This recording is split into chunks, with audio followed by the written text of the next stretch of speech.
I have decided to extend the validity of the 100 Bolivar bill for circulation, commercialization, and legal economic activity within the Venezuela border until January 2nd. Venezuelan President Nicolas Maduro postpones the elimination of his country's largest banknote amid cash shortages and nationwide unrest. Hello, I'm Arnold Naidu in Washington, D.C., and this is The Heat.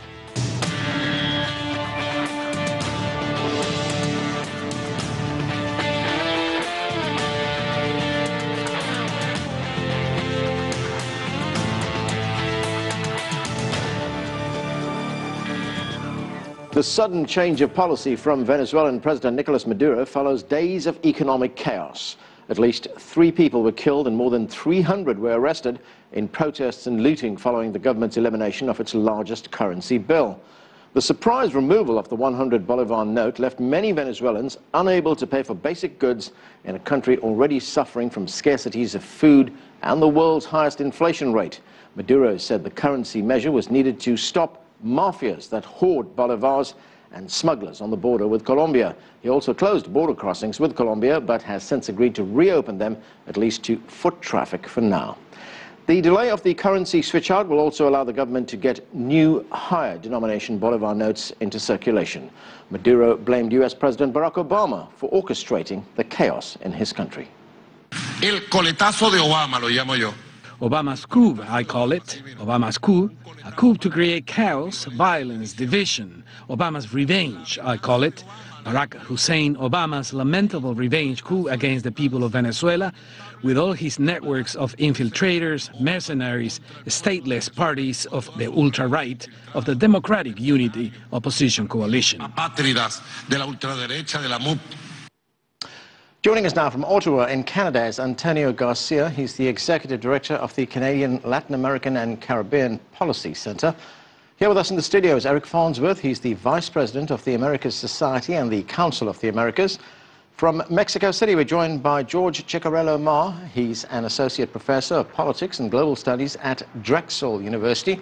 Also with us is Mark Weisbrot. He's the Co-Director of the Center for Economic and Policy Research right here in Washington, D.C. Thanks to all of you for joining us. George, let me start with you. What do you make of these steps taken by Nicolas Maduro? What do you think prompted this, and why now?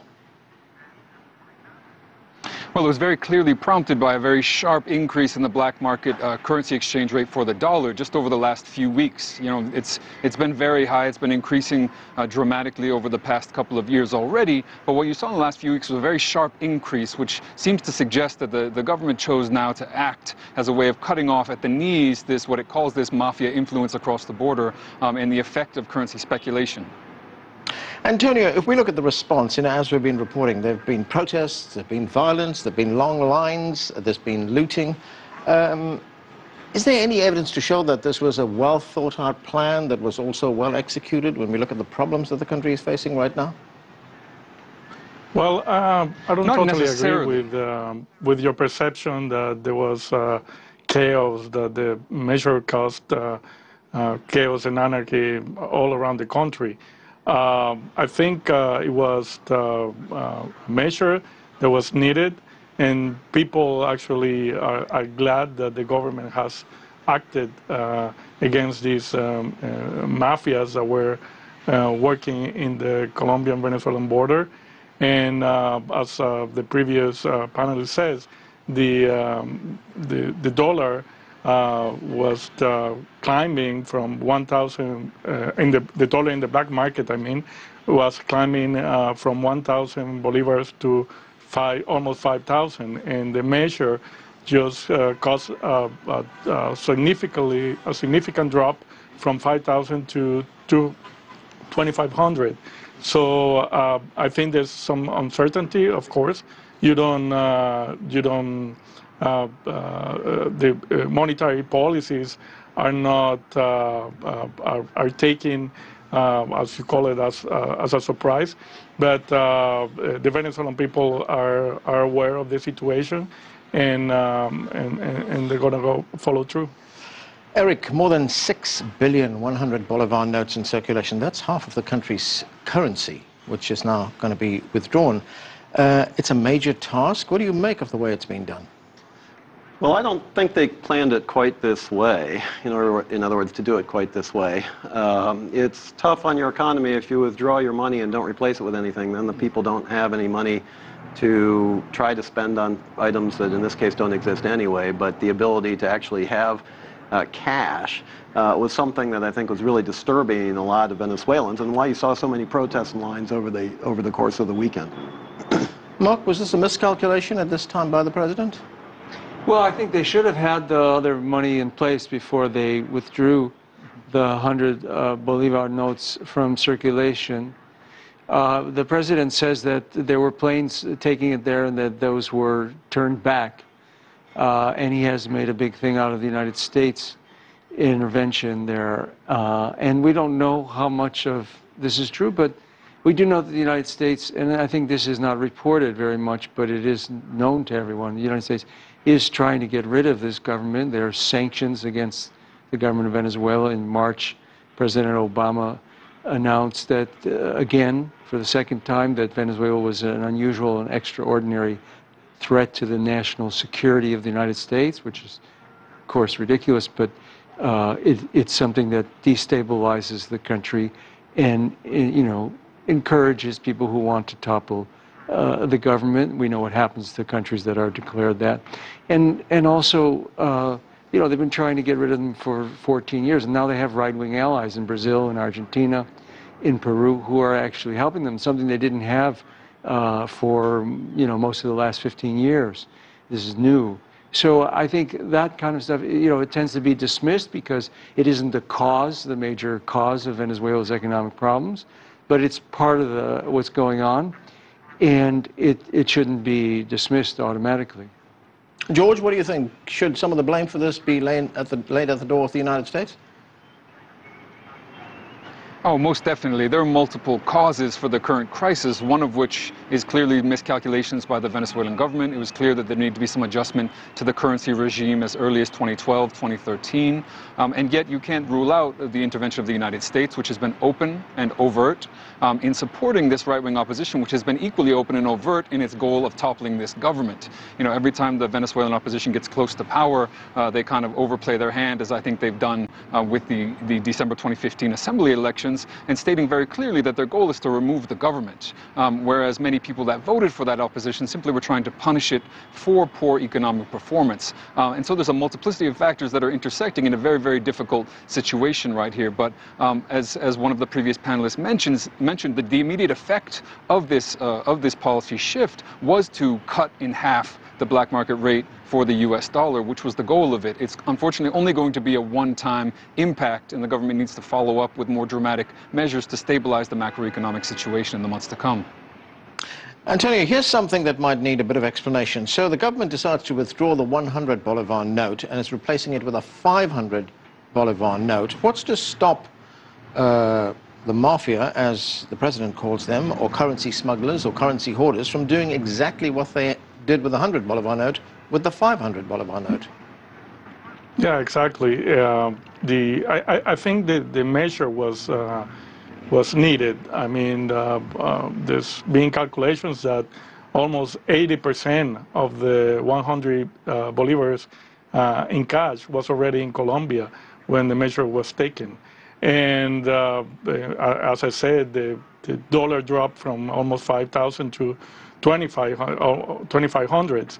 So the measure was needed. Now the challenge is to put measures, economic measures, monetary measures in place, so this doesn't happen again, because the mafias are not going to stop on this, and we can have the same situation all over again if the government doesn't make the changes on the monetary and fiscal policies that are needed. Have we seen any intention that the government plans to do that, Eric, that it'll plan to introduce economic measures, economic reforms in the wake of this currency withdrawal? I don't know what the government plans to do other than blame the United States for its own troubles. Look, I just push back on some of the comments of some of the previous guests just now. This is not a creation of the United States. That's ludicrous, and we all know that. The United States is the only country in the world that's purchasing oil at market rates from Venezuela. Much of the rest of the oil that Venezuela provides to other countries is either given away or sold at concessional rates. In fact, the United States, ironically, is the one country that's providing the resources that allow the Venezuelan government to mismanage its economy as significantly as it has. To suggest that this is some sort of outside-induced economic warfare is crazy. We look at the economic statistics that deteriorate year after year. We look at the crime rates that increase year after year. We look at the way the opposition, the legitimate democratic opposition, has been attacked and marginalized by the government. It's not a matter of trying to make a coup. It's a matter of trying to abide by Venezuela's own constitution to allow for things like recall referendums and such things like this. And we all know that. And anything else just tries to put a veil over the reality of what's actually going on in Venezuela. The currency is not going to be stable because inflation in Venezuela is over 500%, according to international observers, and it's getting worse. So these are the issues that actually have to be addressed if Venezuela is going to be put on a stable footing going forward. Mark, firstly, what's to Eric's point about the fact that the United States is not actually causing this, it is in fact buying oil from Venezuela at market rates. Yeah, I don't know who Eric thought he was pushing back against in this panel. Nobody here said, at least in the time I've been here, that the United States was the cause of Venezuela's economic problems. What we said, and I don't know why he would try to deny it because it's a matter of public record, that the United States has been trying and has made numerous efforts to try and topple this government since 2002 with a coup, which it was actually involved in, according to State Department documents. In 2013, the United States supported it was the only country in the world, actually, at the end, who supported the opposition's attempts to, with violent protests, to overturn the results of a democratic election. So it's not the picture that he paints is just leaving out. It's like talking about Ukraine without pretending that Russia's not involved. Okay, and so, but that said, these economic problems are real, and as other people have already said, they're going to take very serious reform. They're going to have to.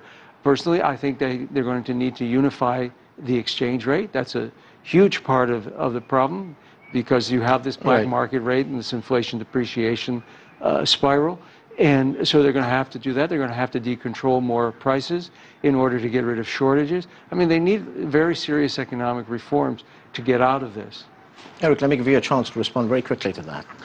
I think it's ridiculous to say that the United States is trying to kick out the Maduro regime. In fact, the United States has been extremely restrained trying to work through international institutions like the OAS, the United Nations, and working with other countries in the region to try to hold the government of Venezuela to its own commitments through things like the Inter-American Democratic Charter, things that it itself has committed to doing, things that's in terms of its own commitments and responsibilities and obligations on human rights, on the democracy agenda, etc. So again, this is not a Washington story, this is a Caracas story, and I think that's where the spotlight needs to focus. I want to move on to something else now. And George, President Maduro has closed the border with Colombia to fight currency smuggling.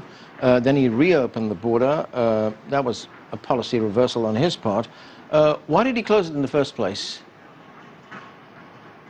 Well, the reality is that this attempt to hit the mafias on the border required the element of surprise. This much is clear. All of these Bolivar notes were on the Colombian side, in Cucuta and other places, where a great deal of currency smuggling goes on, black market activity. We all know this is undeniable. And the goal was to simultaneously withdraw the 100 Bolivar notes, close the border so that these Bolivars could not re-enter, and also make it difficult for mafias operating within Venezuela to redeposit these, because to deposit huge piles of cash into a bank account and to exchange them for the new currency, they would need to explain on some level where that money comes from, and that's what made this measure effective. It's also, however, what has made it, as I put it, a one-time measure. There's really an attempt to hit these mafias one time. If they don't change the currency regime, this will continue. It will reappear with these new currency notes, and the border won't be closed forever. Reopening it to foot traffic is, of course, an attempt to allow people to maintain their everyday lives without, nevertheless, allowing them to carry huge amounts of currency across the border and deposit it into Venezuelan banks during this period. Antonio, looking at the situation in Venezuela right now, is Nicolas Maduro in trouble politically right now? Well, with that kind of opposition that Venezuela has, I don't think so. Some of the panelists said before that they thought that they could topple the government once they won the majority in the National Assembly.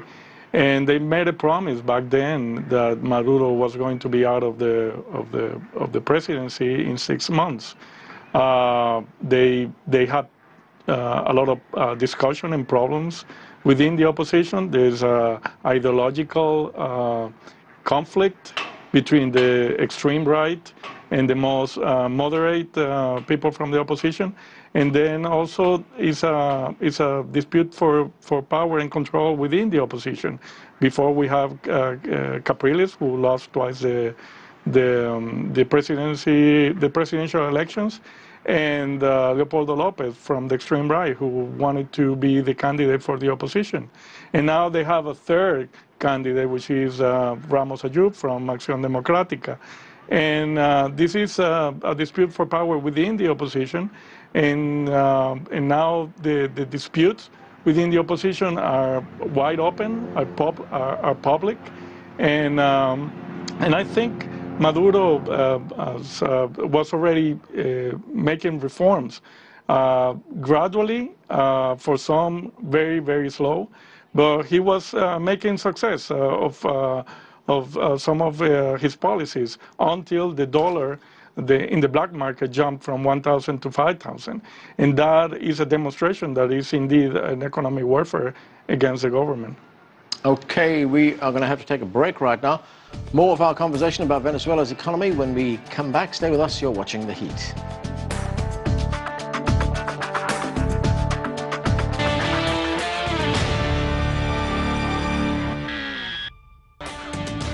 Welcome back to The Heat. Venezuelans now have until January 2nd to exchange currency notes the government plans to eliminate. Venezuelan President Maduro has pulled the 100 Bolivar note out of circulation before larger bills were available, resulting in long lines at banks, protests, and some looting at stores. A plane arrived on Sunday from Sweden with more than 13 million new 500 Bolivar notes. Let's get back to our panel right now. Eric, I just want to pick up where Antonio left us, and he said that some reforms have been made, there's been some success, but they've been undermined by this currency crisis. I would respectfully disagree with that. I mean, I think any sort of reforms has to be put in quotes and are designed simply to keep the current government on its current path. The real problem is the government itself. The real problem is the economic model that it's pursuing. And until that model is somehow changed, then Venezuela is going to continue to suffer economically. And in fact, anything that might be done on a reform agenda at the margins to try to change, a currency bill here or, something there, is only going to be, as we would say, rearranging the deck chairs on the Titanic. The Titanic is still sinking. It doesn't matter what the chairs on the deck look like. And so the reform agenda really hasn't done anything of note, and that's why I think you're seeing Venezuela in a severe depression, not recession, but depression right now, and 2017 is not going to be a year of recovery. It's going to be further economic distress. Mark, is it time for a radical overhaul of the Venezuelan economy? Is it time for a new model, as Eric says? Well, it depends what you mean by a model. I mean, these people like him and his organization have been saying the Venezuelan economy was going to collapse even while it was booming. In 2006, from 2004 to 2014. 2004 is a year after the government got control of the oil industry. You can go to 2003, and that would make the numbers look even better for the government. But for that decade, they did very well. Poverty was reduced by half, extreme poverty by 70%. Public pensions for people over 60 tripled. That's why they still have a base at all. That's why 40% of the people still voted for this government in December, even when inflation was already 180% and the economy was in recession. So the model, I mean, when you say the model, the people who hate Venezuela are always trying to say everything's been a failure from the beginning. That isn't true. It's been a failure for 3 years, and it's been a very severe, it is a depression, that's correct. And so the question is this government going to make the necessary reforms to turn the economy around before it gets voted out of office in 2018? That should be the question that everybody's looking at. The reason people don't look at it that way is because so many are preoccupied, as other people have said, with really toppling the government as soon as possible. And that's always been a division within the opposition. There's always been a section that wanted to pursue the electoral route and a part that wanted to use any means necessary to overthrow the government. And you're still seeing that split within the opposition today.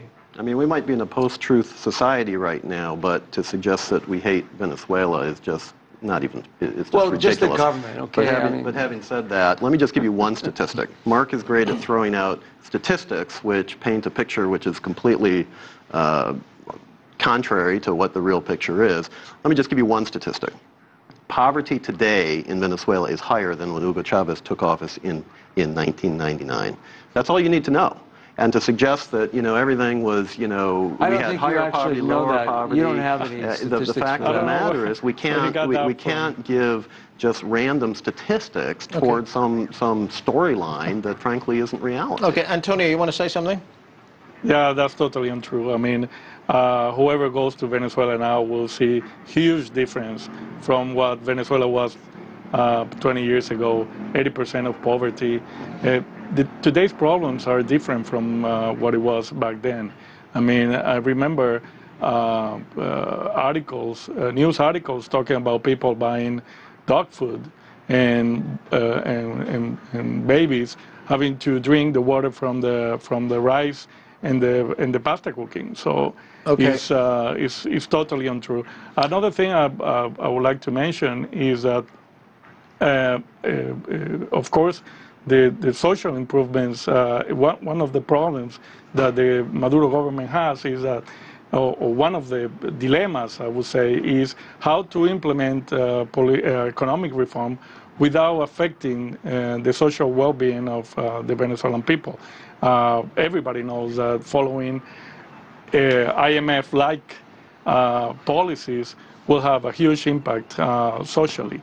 And I think the government is preventing of that to happen, especially because we have the experience from 1989, where there were very violent riots, and because of the IMF-like policies were implemented. When you, Antonio, when you say it'll have an impact socially, what does that mean?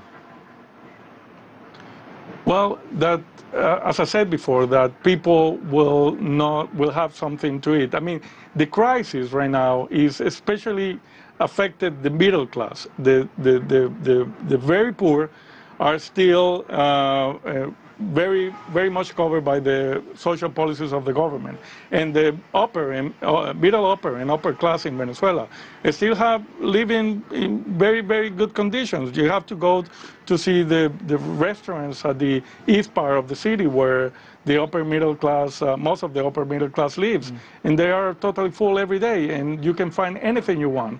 Of course, higher prices, they all translate to the consumer, but the crisis, the most affected by crisis is the middle working people. Right. But the very poor are still very much covered by the social policies of the government. Okay. George, I think we've heard from all our guests, all the other guests, that something needs to change, something needs to happen. What do you think needs to happen, even if it's just in the short term? Absolutely. So we should understand that this crisis of the present moment is grounded in the currency system, in the currency control system. It's not a crisis of the model. As Mark pointed out, that model was performing very well, not only because of high oil prices, but also because it was a successful model. But the currency system spiraled out of control. The government did not respond quickly enough. And that's created situations like today in which you can take a calculation of poverty based on the black market exchange rate and, of course, see a very high number of people in poverty, which doesn't recognize as Antonio put it, the reality on the ground. If we look at systemic problems, we're talking about a century's worth of problems, not problems of Chavismo. We're talking about the effects of an oil economy, the effects of an economy that imports 90% of its foodstuffs, and that when there's any problem with the import sector or with the oil money coming in to fund that import sector, it becomes very difficult to import what people are demanding on the ground, and you have of course scarcity as a result. But the opposition, to be perfectly clear, has no policy when it comes to this oil dependency. The opposition has nothing, has no alternative, and so it needs to, and so it will turn back to the United States, to the IMF, and to the World Bank, when in reality it's the radical Chavistas on the ground who are building self-governed economic models on the grassroots level, are the ones who are really thinking about what it would mean to build a Venezuela that can produce what people need to eat, that can produce what they need on the local level, so that they don't rely as much on oil income and imports. George, yeah, I hear what you're saying, but how do you reconcile that with the fact that there are such severe food shortages, medicine shortages? In fact, one of the reasons people are going into Colombia is to buy medicines and food. Well, there have been incredibly difficult problems in the import sector, and we need to be careful to parse out shortages from things being actually just simply priced too high for many people to afford them, which is the case with many goods, especially when it comes to price control goods. When you can find them, they're very affordable. When you cannot, and if you can't find them, then they're very, very expensive in other places. These are very, very difficult problems that the Venezuelan government has not been quick enough to respond to, and yet the question is, who is providing an alternative to that? Who is putting forth a vision of what it would look like to build a sustainable Venezuelan economy? The opposition is not. Sectors of Chavismo are, and there's a need to stabilize the macroeconomy so that people can really get back in the driver's seat when it comes to pushing this process forward. Okay. Eric, very quickly, I've just got a few seconds left. Does it surprise you that 1 in 5 Venezuelans support Maduro, 23% at the He last does count. maintain about 1 to 5% support, that's right, because there are some benefits that accrue to a certain sector of the population. I think that's right. I think much more interesting is the fact that the support that Chavismo has had over the years has fallen so dramatically, and so that the 20% is now a core group that probably is going to be with the government until the end of time, but that the majority of Venezuelan citizens are clearly looking for change, and they've voted for change, they're asking for change, and that's what they're hoping for. Okay, that's where we're going to have to leave it. Thanks to all of you for being with us. That's it for this edition of The Heat. I'm Arnold Naidoo in Washington, D.C. Thanks for being with us.